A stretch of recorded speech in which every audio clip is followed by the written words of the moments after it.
So with Avengers Infinity War out now and behind us, many are still at awe as to how they were able to pull such a huge idea off. And of course the Russo brothers just kind of have to be like acknowledged for that. Like they really have figured out after the Winter Soldier how to put so many people into a movie and make it at least coherent.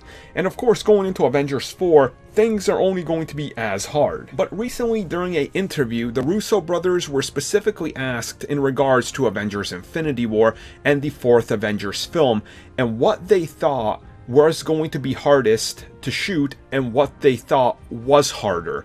And Joe Russo quickly replied saying that he thinks Infinity War was the one that was harder to shoot compared to Avengers 4, because the Avengers 4 date was already set for when they had to shoot. So Infinity War was the first one they're going into. They haven't done anything of this scale, and they knew they had X amount of months. You have to get it done by this date, and that's that. Avengers 4 starts shooting like 3 days after you're done, so you have no time to waste. So they really felt the pressure on it, and when they were shooting Infinity War, that kind of got them ready to understand what it was going to be like shooting Avengers 4.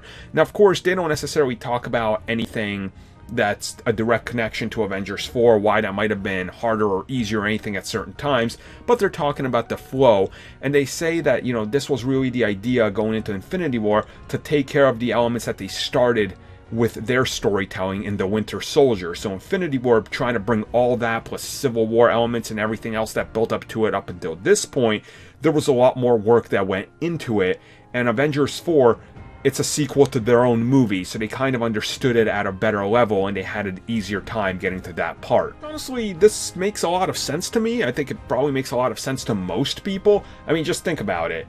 If you have to play a video game the first time and then play the sequel to it immediately, if the mechanics carry over and the story carries over, then you're like, oh, okay, I understand exactly what's happening. But if you start on the sequel, then you're probably a little bit lost. It'd be like starting something like Halo 2 after Halo 1. You're just like, wait, what's happening? Or if you start Halo 3 after Halo 2, you're like, wait, what do you mean finish the fight? I don't get what's happening. So it's kind of, you know, that through line. They have to establish what their movie was, and then going into the next one, it was easier because it was their own film.